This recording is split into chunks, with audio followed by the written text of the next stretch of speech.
Hello, in this video we'll be going over the Grid Page Editor, or GPE for short. The websites that we design are based off the Bootstrap framework, meaning that the content on the website is dynamic and will scale with the display size of the device you are viewing it on. So for example, this is our demo site, Pastry Chefs of America. If I go ahead and shrink this down and scale the box so that it gets into a mobile view, you'll notice that things start to stack and change accordingly. So our events started getting narrower. If we keep shrinking, eventually they will stack on top of each other, and this would be about the size of a mobile phone or tablet. You can see that the GIFs and other things that we have here also stack, and the size of the description will also change.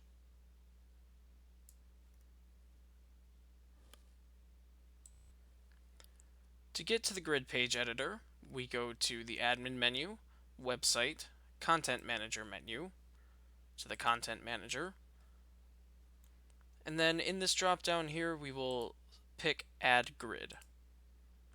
This next page that pulls up is the general settings for any web page that we add to the site. For now, I'm just going to name this as test, and I'm going to mark it as hidden so that it doesn't show up on the site live for the public. We'll do update and continue to editor.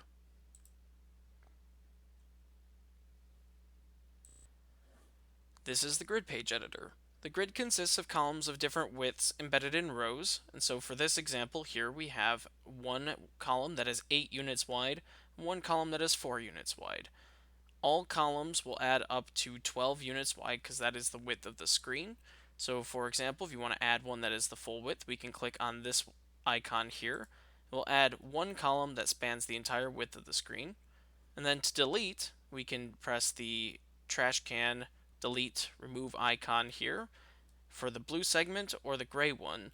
The blue segment will delete the column, and the gray one will delete the row. We can also add columns of different sizes. Here's one that is split half and half. Here's one split into thirds. And we have a couple different dynamic sizes as well. So a 282, a little bit different structure to your site.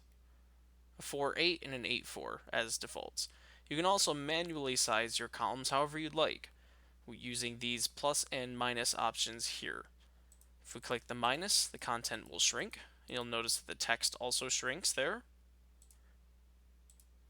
And we can also expand using the plus. We can get the design that we want using those.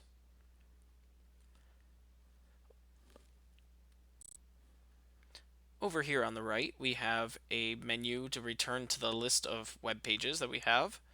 Here is a source code button, so we can see the source code for the page. Most people probably won't use that, but that is there if you need to use it. We have a preview icon, which will remove all the boxes and containers so you can see your content without any of that. Then we have the save icon, normal save so that any changes you make will become live, and save as draft so that any changes you make will be made as a draft and your site will continue to look how it looks until you save them live. Then we also have a viewer for desktop, tablet, and phone. So if we switch from desktop to tablet view, the grid page editor will stack our columns as if they were on a tablet, and the phone, and back to desktop. And we can see those changes by saving our page. And since this is hidden, I'll just go ahead and save it normally.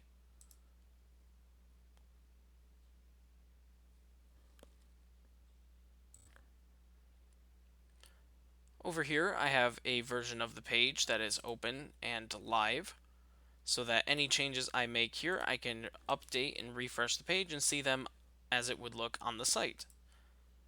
So we can turn the preview icon off, and let's just say we're going to shrink this down and maybe expand this one again.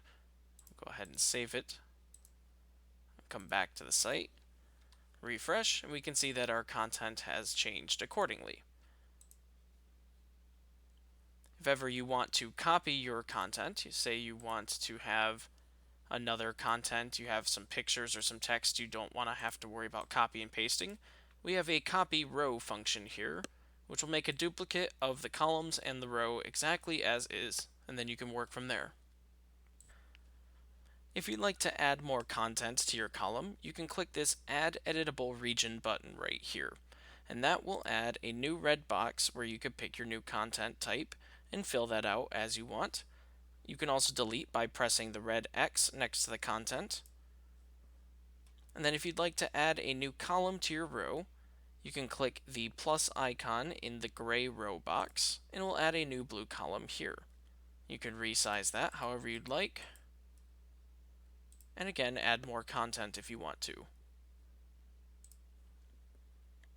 So for new content, we could click that, and we will see a Choose Element Type option box appear. We can choose text, HTML, embed script, and a few other ones that we have here, like an event feed. Let's add an event feed to this one. So we click Event Feed, choose Feature, and then an Update Element box will appear. This will allow us to change the event so that it displays more events or shows more or less description for the text. We also have some formatting options below, a few other options that you can pick as well. We'll just leave it by default and do Update Feature. You'll see this feature Calendar 1, and if we preview, it'll stay this way just to show us without the grid. If you want to see what that looks like, you want to go ahead and save your page, or save as draft. Then go over to your page, and we'll refresh. And now we see that we have our calendar here. And we can change the calendar size. Going back to the grid page editor, we could shrink it. Save once again. Refresh. And we see that the calendar has changed. Let's go ahead and make this a full width. See how that looks. Perfect. We can also see what this will look like on a mobile device, such as a phone. See that the columns will want to stack instead. And if we go to our site and we shrink this down to the mobile size, we'll actually see that they stack again. They will continue to stack so that it looks nice on your mobile device.